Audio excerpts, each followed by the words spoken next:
नमस्कार दोस्तों, क्या हाल है सबके? Welcome to learn English news. चलिए आज के टॉपिक्स डिस्कस कर लेते हैं। सबसे पहले हम डिस्कस करेंगे पीएम सूर्य घर मुफ्त बिजली योजना। उसके बाद हम डिस्कस करेंगे एक ऐसा ऑल्टरनेटिव जो पीपीएफ और बैंक एफडी से भी बेहतर है। तीसरे टॉपिक है हमारा माइक्रो फॉरेंसिक्स और उसके बाद हम डिस्कस करेंगे सबसे इंपॉर्टेंट फार्मर प्रोटेस्ट। और उसके बाद जो हमारे टॉपिक्स हैं न्यू वर्ड्स और कमेंट द मीनिंग, उनके बारे में तो आप जानते ही हैं। सबसे पहली न्यूज़ ये है टाइम्स ऑफ इंडिया द्वारा। पीएम सूर्य घर मुफ्त बिजली योजना। ये सब तो हिंदी में है, तो इसमें कुछ एक्सप्लेन करने वाला है नहीं, मैं आगे बताता हूँ आपको।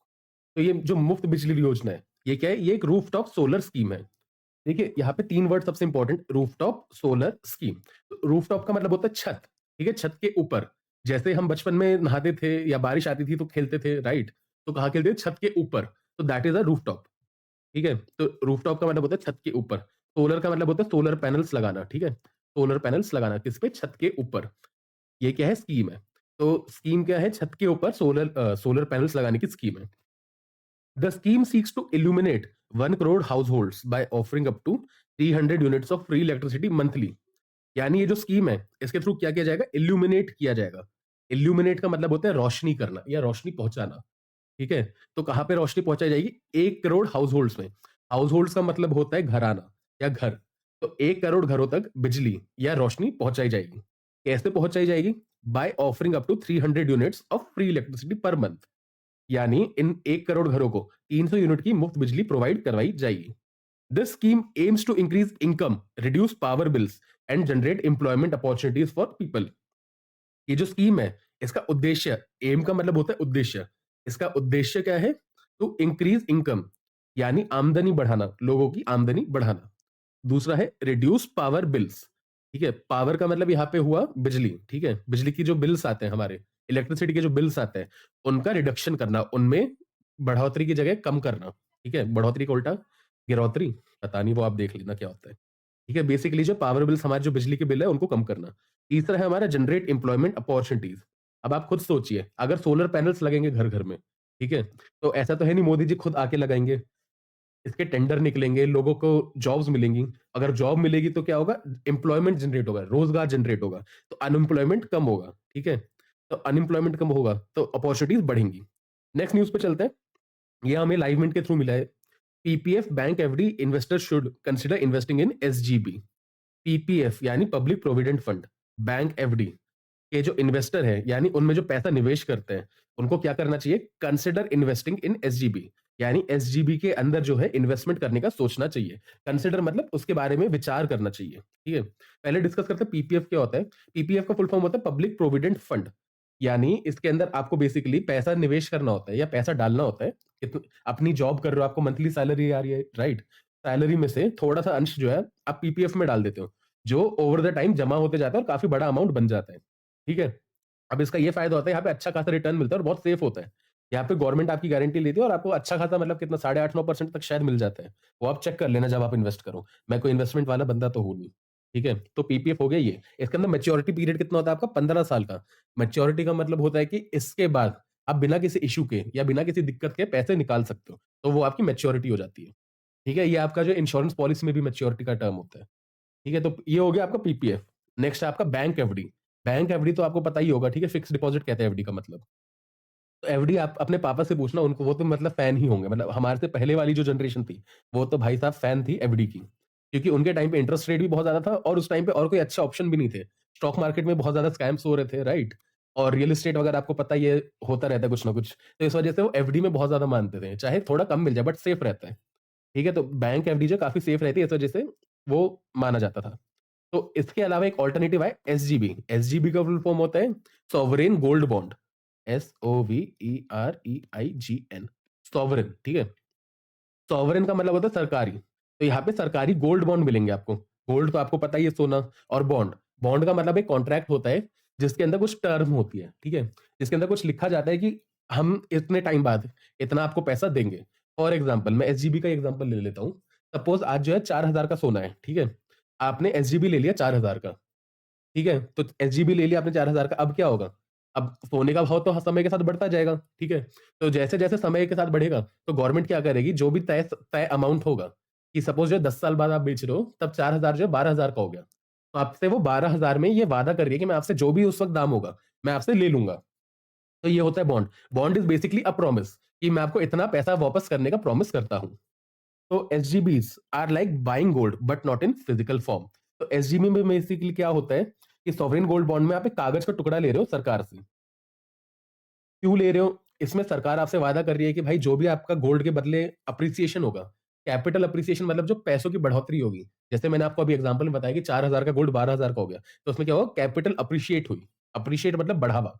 ठीक है, तो कैपिटल अप्रिशिएट हुआ, तो इसलिए जो है आपको आराम से पैसे मिल जाएंगे। तो ये फिजिकल गोल्ड की तरह नहीं होता। फिजिकल गोल्ड यानी जो आप हाथ में छू सकते हो, आप घर में रखते हो, जिसके गहने बना सकते हो, वो फिजिकल गोल्ड होता है। ठीक है, वो फिजिकल गोल्ड में नहीं होता है, ये होता है डीमैट फॉर्म में। ठीक है, डीमैट। डीमैट का मतलब होता है डी मटीरियलाइज्ड, यानी आप इसको छू नहीं सकते, सॉफ्टवेयर के अंदर होता है। ऐसे डीमैट अकाउंट भी होता है। अगर आपने शेयर मार्केट में ट्रेडिंग की हो तो आपको पता होगा कि डीमैट अकाउंट भी एक चीज होती है जहां पे आपके शेयर को रखा जाता है। तो उसी तरह आपको जो है सोवरेन गोल्ड बॉन्ड भी आपके डीमैट अकाउंट में रखे जाते हैं, जहां पे आप छू नहीं सकते, बट आपको जो है समय के साथ पैसे बढ़ते जाते हैं। इसका एक और सबसे बड़ा फायदा है, people get returns of gold but also additional interest of 2.5%। यानी जो लोग हैं जिन्होंने पैसा इन्वेस्ट किया है, उनको गोल्ड के अंदर जो रिटर्न्स मिलना है वो तो मिलेगा ही मिलेगा। यानी 4,000 का 12,000 जो हुआ वो तो होगा ही होगा, उसके अलावा आपको 2.5% अलग से मिलता है, यानी सोने पे सुहागा। तो इसका ये सबसे अच्छा फायदा है कि आपको जो गोल्ड का अप्रिशिएट हो रहा है पैसा, 4,000 का 12,000 हो रहा है, उसके अलावा आपको कितना पैसा मिल रहा है, 2,500 अलग से, सॉरी, 2.5% अलग से मिल रहा है। SGBs are a secure and stable investment option. ये जो एसजीबी है, सॉवरेन गोल्ड बॉन्ड, ये क्या सिक्योर है क्योंकि ये सरकार चला रही है, तो इसमें पैसा डूबने का कोई टेंशन नहीं है हमको। ऐसा नहीं है कि कल को जो है कोई लेके पैसा भाग जाएगा। और स्टेबल इन्वेस्टमेंट है क्योंकि क्योंकि जो गोल्ड के प्राइसेस है वो स्टेबिलिटी के साथ ऊपर जाता है। मतलब उनका ग्राफ देखोगे तो आप ओवर द टाइम ऊपर ही जा रहा है। थोड़ा डिप आता भी है तो समय के साथ वापस ऊपर चला जाता है। ये स्टेबल तरीके से ऊपर जा रहा है। उसके अलावा आपको अलग से 2.5% मिल रहा है, राइट? तो उसमें भी कोई टेंशन नहीं है। और सबसे इंपॉर्टेंट बात, इसके अंदर एक आपको टैक्स बेनिफिट मिलता है, और मैच्योरिटी पीरियड भी 8 साल का है। ठीक है, टैक्स बेनिफिट ये है कि अगर आप कोई भी सपोज स्टॉक्स के अंदर पैसा डालते हो, आपने 1 लाख डाला, 1 लाख का 2 लाख हो गया, आपने बेच दिए स्टॉक्स, तो उसके ऊपर जो 15% कुछ टैक्स लगेगा, है ना? तो वो टैक्स भी यहाँ पर अगर आप इसको मैच्योरिटी तक होल्ड करते हो तो आपको पैसा नहीं लगेगा। अब आप सोचोगे भैया गवर्नमेंट ये स्कीम चला ही क्यों रही है? इसके पीछे का सिंपल लॉजिक है, गोल्ड भारत में नहीं उगता है या माइन नहीं होता है। ठीक है, गोल्ड भारत में नहीं मिलता है, इसे जो है यूएई मिडल ईस्ट से हमें इंपोर्ट करना पड़ता है। तो इंपोर्ट के अंदर क्या लगता है, हमारा टैक्स डॉलर। ठीक है, डॉलर लगेगा मतलब हमारा नुकसान होगा। उसके अलावा जो फिजिकल गोल्ड है वो बड़ा भारी होता है। ठीक है, थोड़ा सा भी जो है बहुत हैवी होता है, यानी उसको ट्रांसपोर्ट करने में बहुत खर्चा आता है। तो उसमें भी आपका पेट्रोल यूज होता है, मैन पावर यूज होती है, तो खर्चे बढ़ जाते हैं। गवर्नमेंट का भी सरदर्द है, फिर उसमें प्योरिटी भी होती है, तो इतने सारे सरदर्द है। अब मैं कोई सपोज नॉर्मल पर्सन हूं, मेरे को गहने नहीं बनाने, ठीक है, मेरे को तो बस इन्वेस्ट करना है ताकि मेरे पैसे बढ़ जाए और सेफ हो। तो उसलिए गवर्नमेंट ने कहा भैया तुम वहां पे पैसा दोगे, प्योरिटी का टेंशन है, तुम्हारे डॉलर जाएंगे, इतना सारा टैक्स लगेगा, तुम एक काम करो, गोल्ड के बदले तुम मुझको पैसा दे दो, मैं गोल्ड के वाले पैसे तुमको वापस दे दूंगा। तो बस ये सिंपल सा लॉजिक है। चलिए हम आगे बढ़ते हैं। आगे बढ़ने से पहले मैं रिक्वेस्ट करूंगा, अगर वीडियो अब तक अच्छी लगी तो जल्दी से कर दीजिए इसको लाइक, और नहीं किया है तो कर दो चैनल को सब्सक्राइब। सबसे इंपॉर्टेंट बात, वीडियो को कम से कम 2 लोगों के साथ शेयर करो, क्योंकि ज्ञान बाँटने से बढ़ता है, और आप सभी जानते हैं कि इंग्लिश की कितनी ज़्यादा इंपॉर्टेंस है हमारी लाइफ में। तो इसे शेयर कीजिए और देश को आगे बढ़ाइए। तो अगली न्यूज़ है हमारी इंडियन एक्सप्रेस द्वारा, ठीक है? तो हेडलाइन है हमारी, microbes in forensic investigation. Microbes का मतलब होता है माइक्रोस्कोपिक ऑर्गेनिज्म, ठीक है? तो माइक्रोस्कोपिक ऑर्गेनिज्म मतलब ऐसे ऑर्गेनिज्म या ऐसे जीव जंतु जो हम माइक्रोस्कोप के थ्रू देखते हैं। A microbe or microscopic organism is a living thing that is too small to be seen with the naked eye. यानी ये जो माइक्रोब या माइक्रोस्कोपिक ऑर्गेनिज्म है, इसको क्या कहते हैं, ये लिविंग थिंग है, यानी ये जीव जंतु है जो इतने छोटे, इतने सूक्ष्म है, too small to be seen with, यानी हम इनको देख सकते हैं, नहीं देख सकते, सॉरी, ये इतने छोटे कि हम इन्हें नहीं देख सकते, कैसे, नॉर्मल आंखों से। यानी हमें एक माइक्रोस्कोप चाहिए या कोई एक पर्टिकुलर डिवाइस चाहिए इनको देखने के लिए, हम ऐसी चश्मा लगा के या बिना चश्मे के इनको नहीं देख सकते। Microbes can provide valuable information about the time, location and other details of the crime. ये जो माइक्रो ऑर्गेनिज्म है, ये क्या प्रोवाइड करते हैं, वैल्यूएबल इंफॉर्मेशन। वैल्यूएबल इंफॉर्मेशन यानी बहुत इंपॉर्टेंट जानकारी हमें मिल सकती है किसके, क्राइम से रिलेटेड। क्राइम से रिलेटेड अगर आप सपोज कोई आपको डेड बॉडी मिली है, ठीक है, तो अगर आपको पता चल जाए कितने टाइम पहले उसकी मृत्यु हुई, कहाँ मृत्यु हुई, या कोई भी डिटेल मिल जाए, तो केस सॉल्व करने में बड़ी आसानी होगी। ठीक है, तो ये माइक्रो ऑर्गेनिज्म के कारण आपको क्या मिलेगा, टाइम, लोकेशन और other details of a crime easily मिल जाते हैं। देखिए मैंने फॉरेंसिक का मतलब आपको बताना भूल गया था, सॉरी। तो फॉरेंसिक जो है, आपके एक ऐसा डिपार्टमेंट होता है क्राइम इन्वेस्टिगेशन में, जिसका काम होता है केमिकल्स वगैरह का देखना, फिंगरप्रिंट्स देखना। अभी आप कोई भी क्राइम सीन होता है तो वहाँ पे एक फॉरेंसिक डिपार्टमेंट आता है। वो क्या करता है, वो देखता है कि कोई डीएनए सैंपल तो नहीं छूट गया, है ना? कोई फिंगरप्रिंट तो नहीं छूट गया। तो वो उनका काम होता है, that is forensic investigation. This emerging field holds great promise for improving the accuracy and efficiency of forensic investigations. ये इमर्ज कर रहा है, इमर्ज मतलब अभी उभर रहा है, ठीक है? ये उभरती हुई फील्ड है। क्या करते हैं? होल्ड्स ग्रेट प्रॉमिस मतलब इसके अंदर काफी अच्छा ब्राइट फ्यूचर दिख रहा है, ठीक है? काफी उज्जवल भविष्य हमें दिख रहा है। For improving the accuracy, accuracy word किससे आता है? एक्यूरेट से। इसका मतलब सटीकता, ठीक है? सटीक इंफॉर्मेशन हमें मिल सकती है। और क्या मिल सकती है? Efficient information. एफिशिएंट मतलब कम इन्वेस्टमेंट, ज्यादा रिटर्न, कम मेहनत, कम रिस्क और ज्यादा रिवॉर्ड, ज्यादा इंफॉर्मेशन। इसके अंदर हमें मिलेगी फॉरेंसिक इन्वेस्टिगेशन में। अगली न्यूज में चलते हैं। ये न्यूज हमें मिले न्यूज 18 से। Farmer protest 2.0। आपको पता ही होगा, पहले सिंघू बॉर्डर पे जो 3 फार्म लॉज के अगेंस्ट काफी अच्छा खासा प्रोटेस्ट हुआ था। तो अब ये उसी की सेकंड इंस्टॉलमेंट शुरू हो गई है। चलिए देखते हैं फार्मर्स की मांग क्या है। The protesting farmers are demanding a law guaranteeing minimum support price for all crops produced in the country. यानी ये जो प्रोटेस्टिंग फार्मर है, ठीक है, यानी ये जो प्रोटेस्ट कर रहे हैं फार्मर, ये क्या इनकी मांग क्या है? डिमांड का मतलब मांग। क्या मांग कर रहे हैं? एक लॉ, एक ऐसा कानून मांग रहे हैं जो क्या करेगा? गारंटी करेगा, ठीक है? किस चीज की गारंटी मांग रहे हैं? मिनिमम सपोर्ट प्राइस, सॉरी, एक मिनिमम सपोर्ट प्राइस की गारंटी मांग रहे हैं for all crops produced in the country. अभी मैं आपको सिस्टम बताता हूँ क्या है। एमएसपी जो होता है, एमएसपी का मतलब होता है कि आपने सपोज आलू उगाए, ठीक है? आप आलू लेके मार्केट में गए, मार्केट वालों ने बोला भैया मैं तो 10 रुपए किलो के हिसाब से तुमको दूंगा। आपने कहा नहीं नहीं, 10 किलो, 10 रुपए किलो तो बहुत कम है, मेरे को इतने में काम नहीं चलेगा। तो गवर्नमेंट एक एमएसपी प्रोवाइड करती है। वो बोलती है अगर आपका कोई आलू नहीं खरीद रहा है तो गवर्नमेंट आपसे वो आलू खरीद लेगी एक पर्टिकुलर अमाउंट पे। सपोज एमएसपी उसने 12 रुपए रख लिया, ठीक है? तो 12 रुपए रख लिया मतलब 12 रुपए इज द एमएसपी। यानी इससे कम पे आप तो कहीं बेचोगे ही नहीं, क्योंकि आपको गवर्नमेंट इतने कम में खरीद रही है, ठीक है? तो वो हो गया आपका एमएसपी, यानी गवर्नमेंट द्वारा एक निर्धारित प्राइस है जिसपे गवर्नमेंट आपकी सारी क्रॉप्स खरीद सकती है। अब प्रॉब्लम क्या है, ये एमएसपी जो है कुछ ही चुनिंदा चीजों पे अभी प्रोवाइड किया जाता है। ये लोग कह रहे हैं कि ऑल क्रॉप्स, यानी दुनिया में, सॉरी, देश के अंदर, दुनिया में जो कुछ भी उग रहा है, हम चाहते हैं हर चीज का एमएसपी निर्धारित किया जाए। और अगर हम बेचने आए तो गवर्नमेंट को उसे खरीदना ही खरीदना पड़ेगा। यानी यहाँ पे जो सारी पावर किसके पास चली जाती है? फार्मर के पास। गवर्नमेंट के पास अगर आप लेकर गए कि ये लो 1 किलो आलू, तो उसको खरीदना पड़ेगा ही पड़ेगा। और कितने पे खरीदना पड़ेगा? जो एमएसपी उन्होंने निर्धारित किया है शुरू में। It would cause a burden of 40 lakh crore on the exchequer. अगर सरकार ये लागू कर देती है, क्या एमएसपी वाली जो इनकी डिमांड है, अगर ये लागू कर देती है तो इससे क्या होगा? बर्डन होगा। बर्डन मतलब भार आएगा। कितना भार आएगा? 40 लाख करोड़ का भार आएगा। आज सोच लो इसमें कितने जीरो लगेंगे, ठीक है? कमेंट में बताना इसमें कितने जीरो लगेंगे, किसमें? 40 लाख करोड़ में, ठीक है? 40 लाख करोड़ का जो भार आएगा किस पे आएगा? एक्सचेकर। आपको पता होगा सरकारी खजाना होता है, राइट? इसे ट्रेजरी भी कहते हैं। एक्सचेकर को ट्रेजरी भी कहते हैं। तो एक्सचेकर या ट्रेजरी यानी जो सरकारी खजाना है उस पे कितना भार आएगा? 40 लाख करोड़ का। पर एक बहुत इंपॉर्टेंट बात, जो एंटायर एक्सपेंडिचर बजट, ठीक है, एक्सपेंडिचर मतलब खर्चा करना, खर्चा करने के लिए जो हमारा बजट है भारत का इस साल का, वो कितना है? 45 लाख करोड़। मतलब 45 लाख करोड़ तो हमारे पास पूरे पैसे हैं जेब के अंदर। उसमें से ये सरकार उसमें से फार्मर्स कितने दे जाएंगे? आपकी 40 करोड़। तो कितने बचे? 5 crore, sorry 5 lakh crore.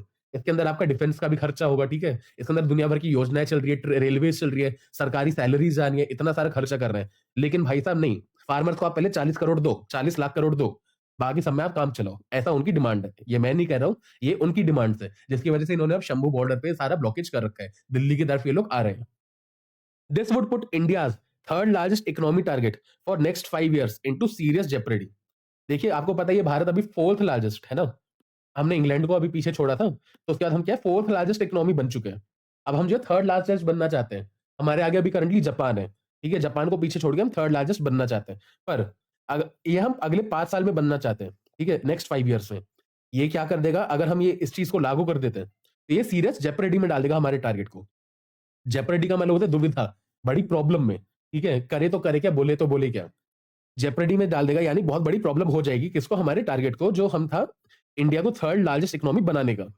And expose people to more taxation through direct and indirect taxes. यार लोगों का प्रॉब्लम पता है क्या है? वो सोचते हैं कि सरकार के पास अपना खुद का पैसा है, सरकार के पास अपनी खुद की फूटी कौड़ी भी नहीं होती, ठीक है? सरकार का पैसा आता है सारा टैक्सेस से। यानी आप और मैं जो पैसा सरकार को देते हैं as a form of tax, आप कुछ खाने जाते हो वो भी आपका टैक्स होता है, ठीक है? आप कुछ करते हो, आप सांस भी लेते हो तो आपके ऊपर टैक्स लग जाता है। तो वो जो टैक्सेस है, अब गवर्नमेंट के पास खुद का पैसा तो है नहीं, अगर ये लागू हो गया ठीक है? लेकिन हमें डिफेंस में भी खर्चा करना है, हमें राफेल भी मंगाने हैं, ठीक है? हमें रेलवेज़ भी चलानी है, हमें योजनाएँ भी चलानी है। तो उसका खर्चा कहाँ से आएगा? हमसे ही आएगा, गवर्नमेंट खुद का कुछ नहीं करती है। जो भी पैसा आता है आपकी जेब से आएगा, मेरी जेब से आएगा। तो अगर हमें फिर भी हमें इन्वेस्ट करना है, हमें खर्चा करना है, तो वो किसकी जेब से जाएगा? आपके और मेरी जेब से जाएगा थ्रू डायरेक्ट और इनडायरेक्ट टैक्सेस। तो आप कोई भी साइड पकड़ने से पहले, ठीक है? फार्मर, अन्नदाता की साइड लेने या गवर्नमेंट की साइड लेने से पहले सारे पहलुओं को अच्छे से सोच लेना। नेक्स्ट सेगमेंट पे चलते हैं जो है हमारा न्यू वर्ड्स। फर्स्ट वर्ड है हमारा शिकेनरी, ठीक है? CHICANERY, शिकेनरी। इसका मतलब होता है डिसहॉनेस्ट, ट्रिकरी और डिसेप्शन। डिसहॉनेस्ट मतलब जो ईमानदार नहीं होता, ऑनेस्ट का मतलब होता है ईमानदार, यानी जो ईमानदार नहीं होता, ट्रिकरी या डिसेप्शन बेसिकली झूठ बोलना, एक स्टाइल के अंदर झूठ बोलना, दैट इज कॉल्ड शिकेनरी।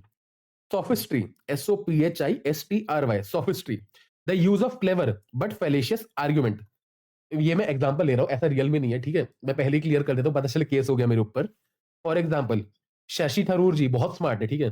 तो वो कोई एक ऐसा आर्ग्यूमेंट देते हैं, कोई ऐसा तर्क रखते हैं जो सुनने में तो बिल्कुल सही लग रहा है बट एक्चुअली फेलेशियस है, यानी गलत है, उसमें फॉल्ट है, वो नकली है। ये मैं शशि थरूर जी का एग्जाम्पल इसलिए ले रहा हूँ क्योंकि वो काफी स्मार्ट है, वो काफी अच्छी इंग्लिश बोलते हैं, तो इस वजह से सबको लगता है कि वो जो भी बोल रहे हैं वो सही होगा, बट ऐसा जरूरी नहीं है, हो सकता है वो एक सोफिस्ट्री हो। नेक्स्ट वर्ड है हमारा कॉन्कॉमिटेंट, CONCOMITANT, कॉन्कॉमिटेंट। इसका मतलब होता है एग्जिस्टिंग, हैपनिंग और developing at the same time as something else, यानी साथ में, ठीक है? एक साइड ये हो रहा है तो दूसरी साइड ये भी हो रहा है।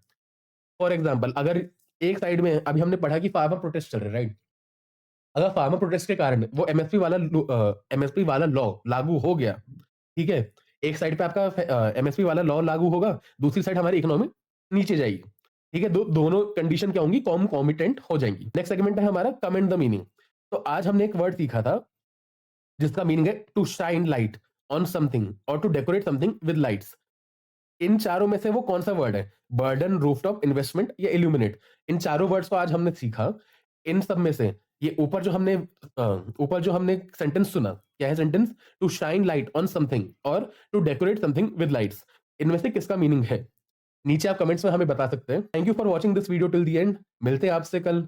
जय हिंद, वंदे मातरम, जय माता दी, बाय बाय।